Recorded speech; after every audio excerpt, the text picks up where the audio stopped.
Hello, and welcome to today's edition of Books in the World, a presentation of the Cape Cod Writers Center. I'm Bob Silverberg. We're sitting here with Ric Wasley, who wrote all of the books that we have across the display here, the whole series of them. And this one that I'm holding in my hand is the very latest, called Echoes Down a Dark Well. Welcome to Books in the World, Ric. Thank you very much, Bob. I appreciate being here. This is quite a display of your work. Over what period of time is all this? Actually, it's about 10 years. I began writing, actually, it was supposed to be a memoir. And I should mention that I had been in music for about 10 years of my young life, and had all of the adventures that you can imagine someone in music would have back in the 60s. On the road? On the road and on stage, and yeah, those kind of adventures. And so I wrote a book and got an agent, and the agent said, "Oh, I love your writing," but he said, this memoir that you have," he said, I hate to tell you, but memoirs really don't sell unless you have one particular thing. And I thought he was going to say good writing, and he said, "No, unless you're famous." And I said, "Oh." He said, "So are you famous?" And I said, "Well, not yet." Yeah, you could make me famous. Yeah. Please do. So what he suggests is that I take that information and use it in a book. And thus, my first book that I published, Acid Test, was born. And I started a little mystery series about that, which actually is two college-age kids who live in Harvard Square, and they play and sing in cafes and clubs. So you get your music back in So there. there's the music background, and the hook of it was that the guy's father was an ex-Boston cop who opened his own detective agency. So in each of the book, they're called the McCarthy Mystery Series. In each of the McCarthy Mysteries, my two protagonists, Mick and Bridget, wind up getting pulled into a murder because of Mick's father's business. And of course, all they want to do is sing and play and ride around on their motorcycle. So I used all of the background that I had as a musician for the books. Like, for instance, Mick rides on a blue BSA 650. Well, I rode on a blue BSA just 650. That. So, and people are always asking me, say, this particular incident, did this happen to you? And usually the answer I give is yes, but not quite so exciting. So you can have two lifetimes, the one you actually are living, right, and the Walter Mitty that's out there somewhere saying, "I can get a bigger bike, I can go further and faster." Right, exactly. So these are sort of all in the same, population. Right. Yeah. They're all part of a series. How did it take? Your publisher said you have to write about someone famous. Did the fellows, the two guys in this one, become a little more famous that led to this, a little more so that led to that? Well, actually, the story keeps going on. So the entire series is 5 books. 3 are out now, and they will encompass 1 year in my protagonist's life. So they start out in the early spring, and by the time you get to the 5th book, it will be Christmas time. Now, I read in your short author's notes in the back of the book we're going to get to talk around today in this half hour, that your background is in advertising, psychiatry, history.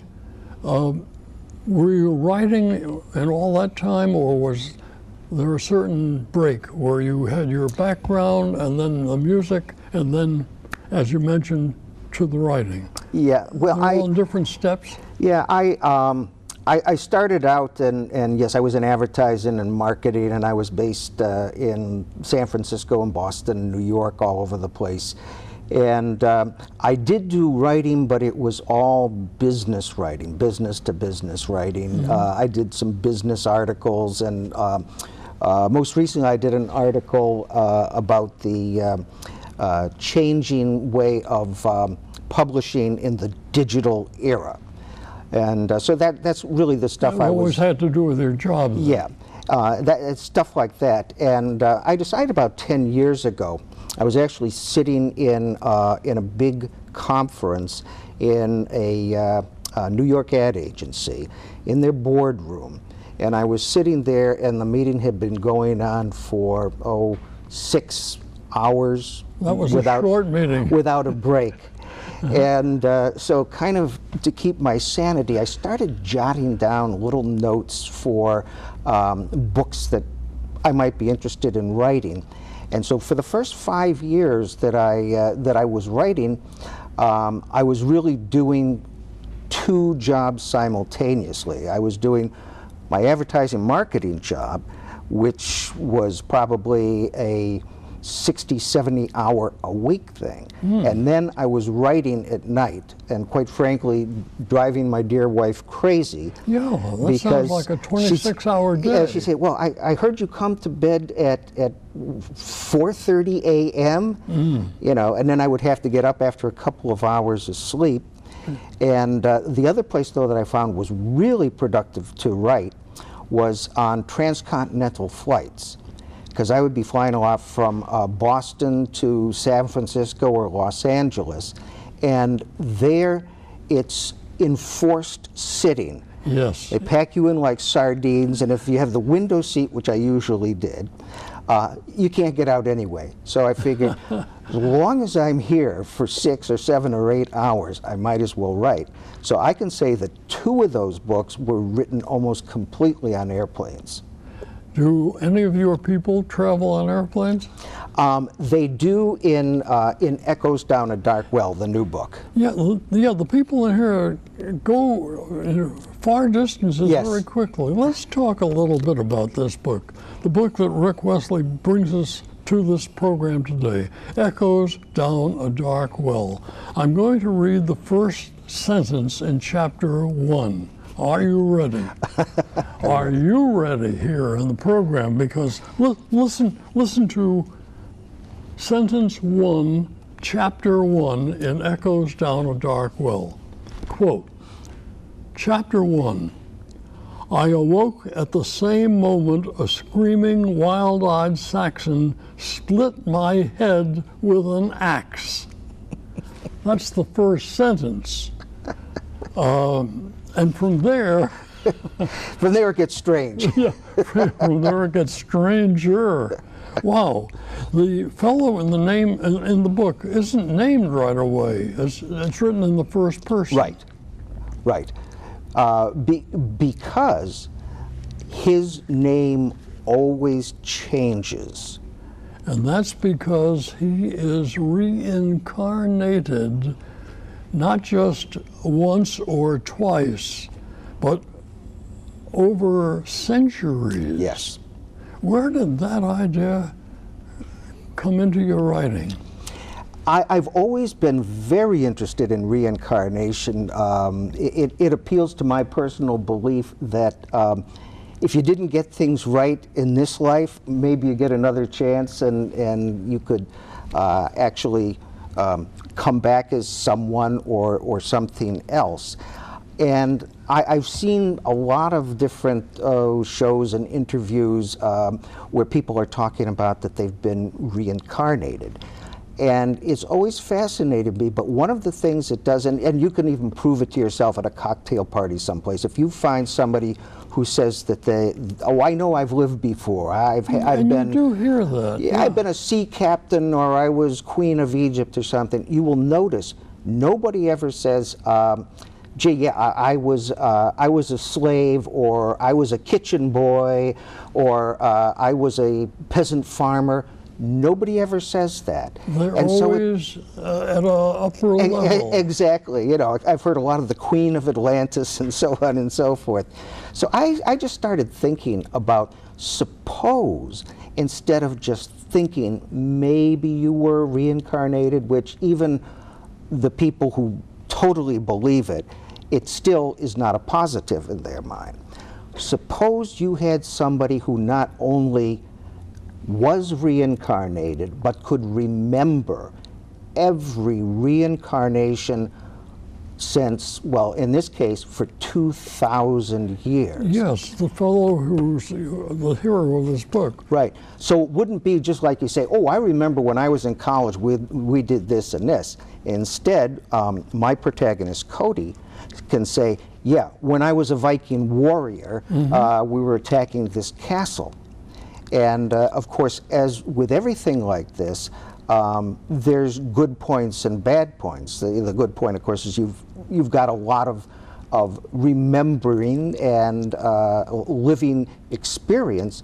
The bad thing is that there's probably a lot that's just in your life or mine that we would choose not to remember. And if you had to remember every single thing for not just one life, but hundreds, it would begin to become rather tedious. You know, well, if we were reaching back into our past lives, Ric Wasley, I don't think either of us would have a Saxon axe splitting our head, like the very first sentence in your book here. I was interested in the fact, and we'll talk about the levels of history that you put this fellow into, but he appears as an adult. I mean, I don't read about his little life, like his early years. He appears in these different levels. How did you work, you know, bring him in as an adult? Well, first of all, it really has to do with kind of the nature of what the hero, Cody, feels is actually a curse. If you will notice, in every incarnation, he is always a warrior, some kind of a fighter. Yes. And he always dies a violent death. And that sort of affects the way that he looks at this. If you have died hundreds of times before and it's always been in battle or in a violent way, it's kind of hard to have a sunny disposition about your current life. The other thing is, as part of this strange curse or whatever you want to call it that he thinks he is under, he doesn't remember any previous lives until his 13th birthday. Oh. Every time in every incarnation, on the day that he turns 13, all of a sudden these memories come rushing back at him. So his childhood in every lifetime is fairly uneventful. So he's obviously, before 13, he's not a warrior. But once he turns 13 and he remembers all that stuff, he realizes that's kind of his fate, number one. And number two, if you were a warrior for 2,000 years, you'd be pretty good at it. So it's kind of natural for him in every lifetime to become a warrior. To become a warrior. Now, the job you give him as the adult we meet, not back in his history, but in his present life, yes, he's a paid assassin. He is. He is a hitman. He is a very highly paid assassin. And his own particular moral code is he won't do anything to women or children or helpless people. He specializes in taking out bad guys. So when one drug kingpin wants to kill another drug kingpin, Cody is the guy to call. That's okay in his book. Yes.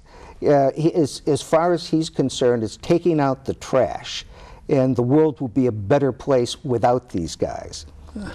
That's a high morale list for a low it is, moral activity. But he also says that he finds out everything about his employer. He won't be employed through middlemen.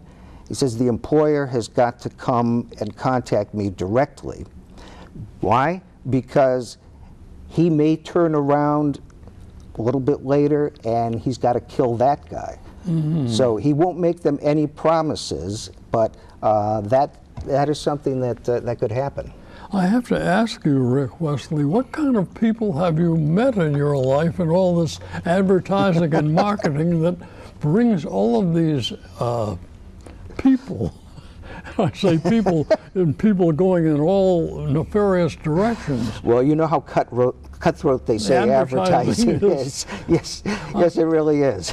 Yeah, I worked in radio and TV for many years, and in my much younger life, just after I got out of the service, I worked for a photographer in New York City, and he would do high fashion and material, heavy stuff of last-minute photography for various ad agencies in the middle of Manhattan. And we got the impression, bringing pictures back and forth and the setups and everything, that in advertising, I guess in general, but certainly in New York City on Madison Avenue, that if the atom bomb went off at the next desk, but it was a different account, you wouldn't notice it because it wasn't your account. Exactly. Exactly. Self-interest is the greatest motivator that there is. Ooh. All right, let's talk about some of the places. I made a little list here of some of the chapters and where they take place.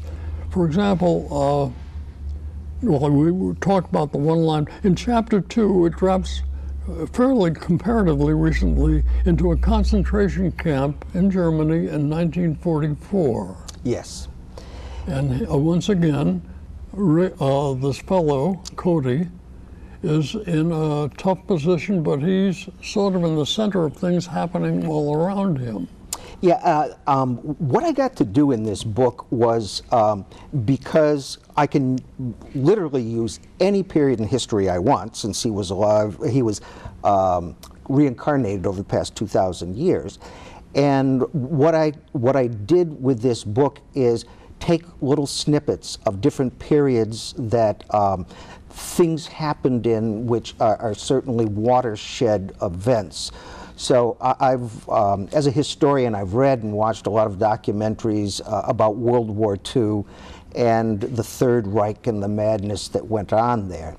And I thought that at some point in time, it might be interesting to tell a story from not the good guy's point of view, but the bad guy's point of view, in other words, the Nazis. So here I took a situation where, all right, he was born in Germany, and he grew up in the 30s as Hitler was coming to power. And as many young German boys did, they were required to join the Hitler Youth.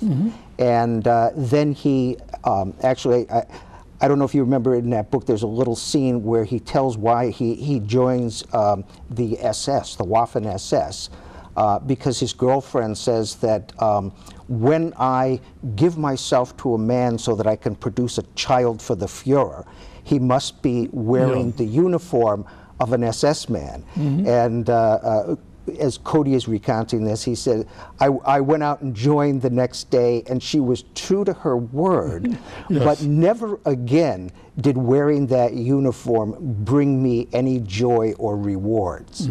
So what you have is a man who has become sickened by what he sees going on around him as a Waffen-SS officer.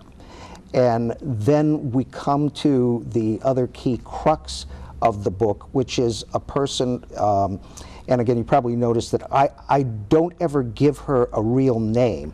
But the woman. The girl. The girl. Yeah, is who he refers to her. And her point throughout the book is that this girl, this woman, has also been reincarnated for the past 2,000 years. And she keeps appearing as Cody keeps appearing. Yes. But he always is short of reaching her. He feels that... You have one vivid imagination, Ric Wasley.